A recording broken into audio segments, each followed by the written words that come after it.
Rahul, you did an MBA from MIT. What are the best or top two, top three takeaways from your MBA from MIT?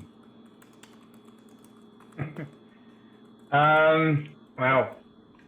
It's they have a euphemism there. They call it drinking water from the fire hose, which means that we are intentionally going to overwhelm you all the time. Um, and I think it's a humbling experience. One of the main takeaways is um, is that it pays to be the dumbest person in the room. It surrounding yourself with people that and intelligence is nuanced too. I realized really quickly when I was next to CPAs and NASA rocket scientists that I wasn't going to compete intellectually with some of these individuals on a quantitative level. But at the same time, when I got asked to make a speech in front of the class, my previous career was in the music industry, like Shawnee. I was a guitarist in a rock band for 8 years. Going up in front of a crowd was not a problem for me. And so I was like, okay, you can run my regression.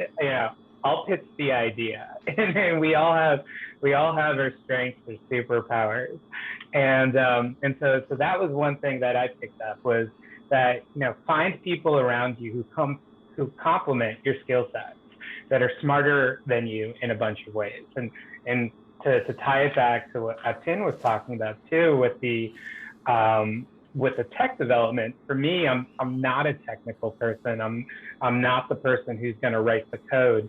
And so finding that right team, both in-house as well as outsourced dev team, which we actually have some software developers right now in India, was really important for us.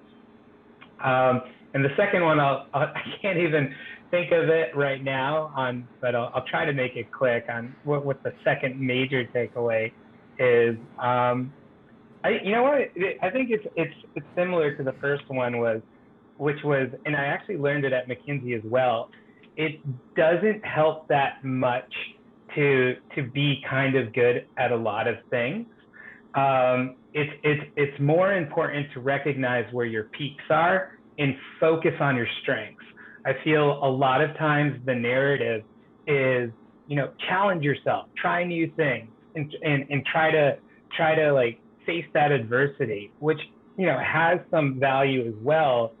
But for me, it's much more about do the things that aren't as challenging for you and run with those. and I think because it's much better to be really good or excellent at a few different things rather than be a jack of all trades where you're not pushing the envelope on any of it. That makes complete sense. Yes, absolutely. So I think that's exactly what even Tony Robbins used to say in a lot of his videos, that you must always focus on your strength. Don't worry about a weakness. For you, cut a check for a problem, or cut a check for things that you're weak at. Somebody else should do the things that you're weak at, and that should be their strengths. And you keep focusing on your strengths and yourself, and keep becoming better at what you are good at. That's the way you will progress more in life, and you will have a more meaningful, fulfilled life. Thank you, Rahul, for sharing those tips.